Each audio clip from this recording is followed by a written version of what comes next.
जय श्री राधे कृष्ण साथियों। मैं भी कृष्णा ज्ञान सारा चैनल में आपका स्वागत करती हूँ। कैसे हैं आप? आपके अच्छे स्वास्थ्य और सुखद जीवन की मंगल कामना करती हूँ।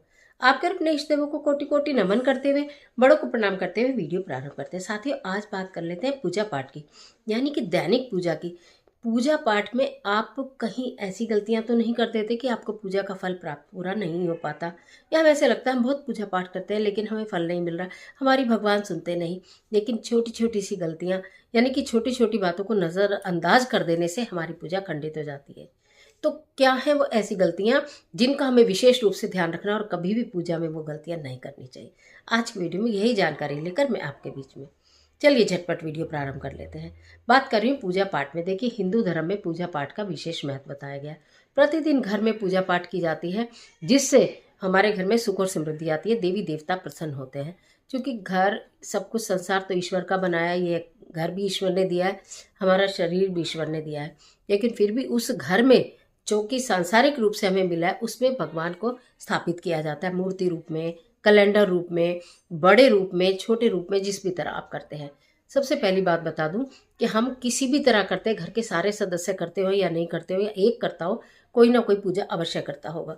तो उस पूजा में हम क्या गलतियां कर देते हैं? सर्वप्रथम बात करूंगी, यदि आप पूजा करते हैं, जब अपने घर में नहा धो के स्वच्छ धारण करके मंदिर में प्रवेश करें, बैठे अपने घर के मंदिर में, जल का पात्र लेकर दीपक की तैयारी कर कर, तो इस बात का ध्यान रखें कि सबसे पहले गणपति भगवान की पूजा करें।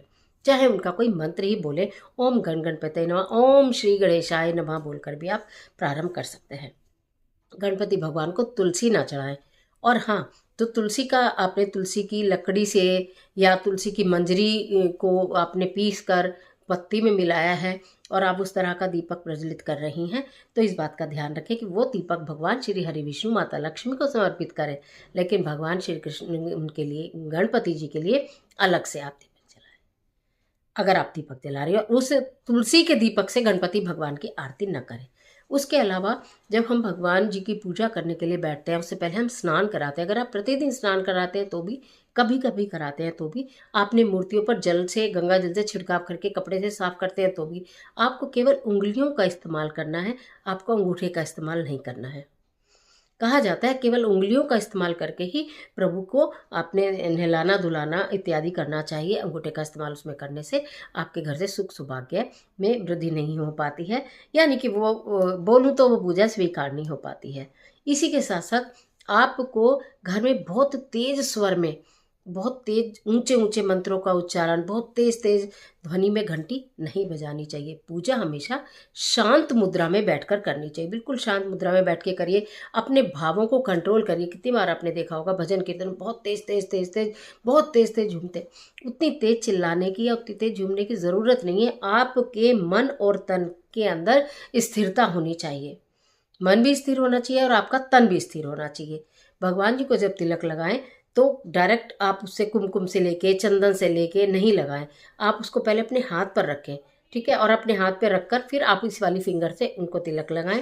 उसको, उनको तिलक लगाने के पश्चात उनके चरणों में लगाकर अपने मस्तक पर लगाएं, अपने कंठ पर लगाएं, और अगर ये हाथ में बच जाता है तो उसको अपने हृदय पर लगाएं। अद्भुत परिणाम देखने के लिए मिलेंगे कि आपकी दैनिक पूजा की क्रिया, इसमें कोई समय न जलाते हुए आप धूप बत्ती का प्रयोग करें अपने दैनिक पूजा में।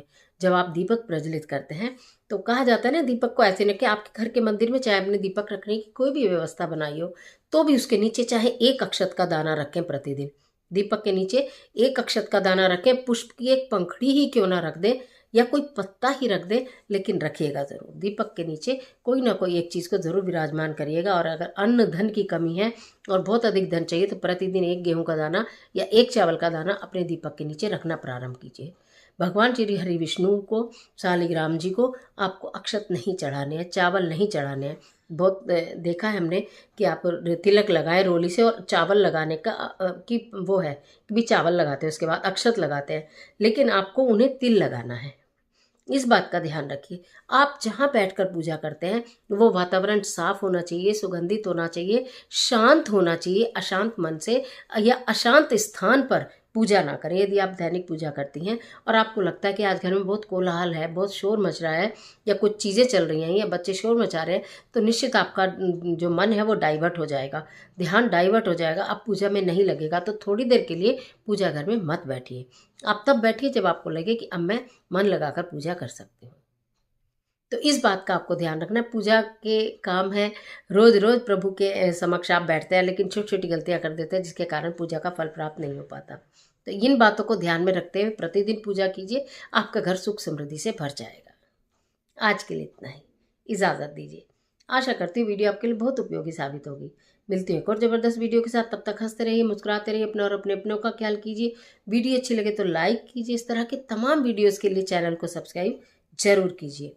और कमेंट बॉक्स में राधे राधे, जय बजरंगबली, जय माता की कुछ भी लिखिए, लेकिन लिखिए ज़रूर। ईश्वर आपकी मदद करे।